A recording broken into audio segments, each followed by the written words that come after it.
story time for you. You know, during quarantine, we've been getting a little bit thick. Thick with like 4 C's today, because it ain't 3 C's no more. But anyways, I pull up to Walmart because I'm trying to save some coins. I'm trying to get that deal of the day. You know, I'm cleaning my cart, minding my own business. Trying to be sanitary because we ain't trying to catch Rona. And then the girl that's supposed to be greeting the people into Walmart, the girl that's supposed to make me feel like a happy shopper, tells me, what we expecting? And I said, who is we? And what do we expect? And then she looks at me, looks down, looks at my stomach, and was like, what are you having? I'm about to have a moment of silence for my self-esteem, because that's long gone now. I didn't come to Walmart to get shade. She for real thought I was pregnant. All I am is fat.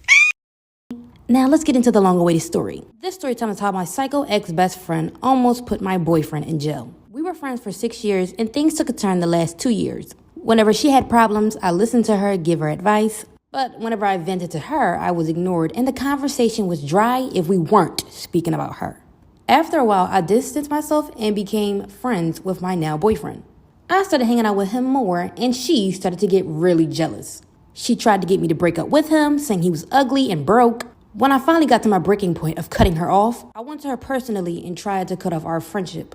We were arguing, going back and forth. Towards the end of our conversation, she yelled and said, my boyfriend forced himself on her. Let me know if you guys want a part 2.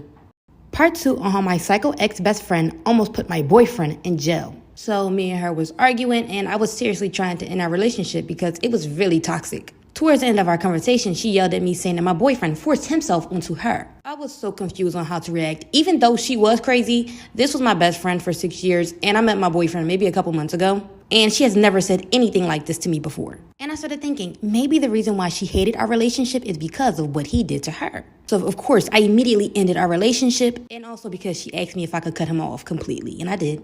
A few days later, I asked her if she ever wanted to fill out a police report or tell her parents. She said she was embarrassed and wasn't ready to come out. 2 weeks later, my ex-boyfriend pulled up at my house asking me why did I end the relationship. He came to me crying, and I told him what she told me. He claimed that he barely has even spoken to the girl. The entire situation was really nasty, and at this point, I really didn't know who to believe, so I confronted her about it, which I'll get into in part 3.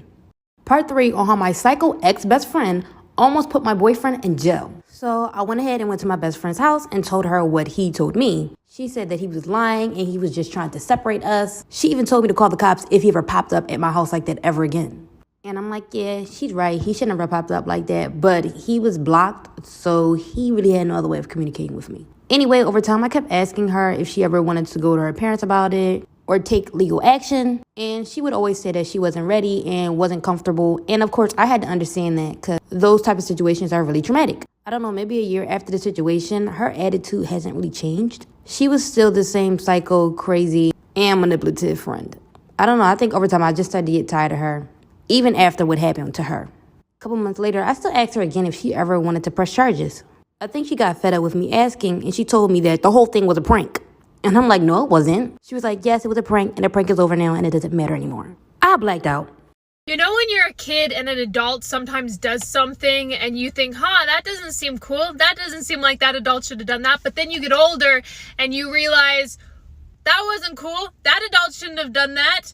Because when I was in second grade, we'll back up, first grade, when I was in first grade, our school went to my parents and they said, congratulations, your child is exceptional and extra special because she can read. So we're going to put her in the special challenge program. They changed their tune on that real quick, by the way. Most of my school experience, I was vacillating between teachers saying this is an exceptional student and teachers saying this student needs special attention.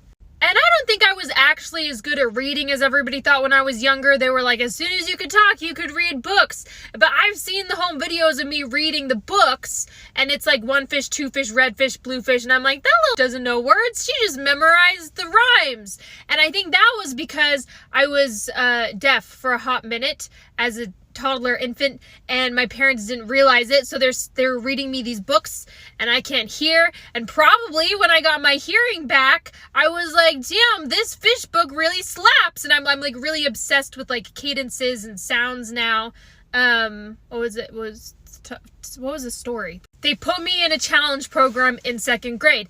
And the teacher in that, she did a lot of stuff that was not cool. But the thing that stuck in my brain the most was that she had a beef with me over the way I drew my 4s, because I would close my 4s at the top, and I guess you're supposed to leave them open.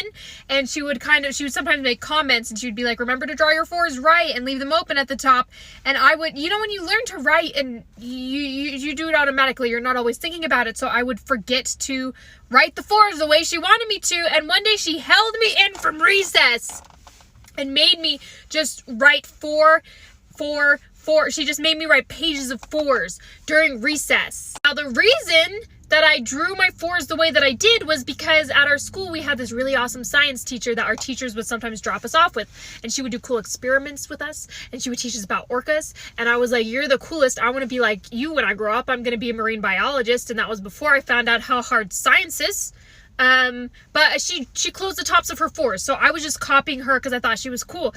And so when my 2nd grade teacher said, who taught you how to draw your 4s, while I'm sitting there doing pages of 4s during recess, I didn't want the science teacher to get in trouble, so I said, no one. And this woman said, that's what I thought. Like, who hurt you, Mrs. Heffelfinger? That's so weird. The only way that behavior of hers makes sense to me is perhaps if a prescription was being written out in her lifetime and the 4 got mistook for an H, so the wrong dosage was given. And now she's like, oh, if only they'd learned to draw their 4s correctly, my guinea pig wouldn't have died of a tragic overdose. Am I wrong for telling my brother and sister-in-law that their pregnancy announcement was trashy? My family has a 21 plus adult-only gift exchange, volunteer only. If you sign up, you have to spend $20 on each person. We have a Google Doc with a list of things each person would like, their sizes, and favorite snacks. You follow the list, you spend $20 per person, and we have the exchange after the kids go to sleep. My sister-in-law Kelsey, 34 female, and my brother Kyle, 30 male, both signed up to be on the list. They asked to go last because they had something special they wanted everyone to open together. Everyone else followed the list and got people something they would like. Kelsey and Kyle spent $5 per person. It was a sonogram picture in a cheap dollar store frame and a note saying $35 has been donated to the baby in your name, and a 2XL shirt with puffy paint that said Baby Bella 2022. We all said congrats about the baby and talked about it for a bit. My dad then said, do you want to finish the exchange? This is great news, but we have to be heading home, so if you want to get the rest of the presents. Kelsey said, that is the gift. Kyle got up to use the bathroom and my dad followed after him. They had an argument in the hallway and Kyle stormed out. My dad was like, everyone can take their gifts back from Kyle and Kelsey and knew exactly what they were doing. A few people did take their gifts back and left, but the rest of us sort of sat there until it calmed down and then went home. Kyle ended up showing up at my house 2 days later with a real present and apologized. He said in a very angry tone, Kelsey has been crying about it for days now, so thank Dad for ruining the surprise. He then asked if I liked the gift, and I said no. He asked why not. I said, well, everyone else got you a real present with thought put into it. You didn't even get me a shirt that fit, that was printed professionally, and then spent the majority of the money on yourself. It felt cheap and ruined the spirit of the exchange.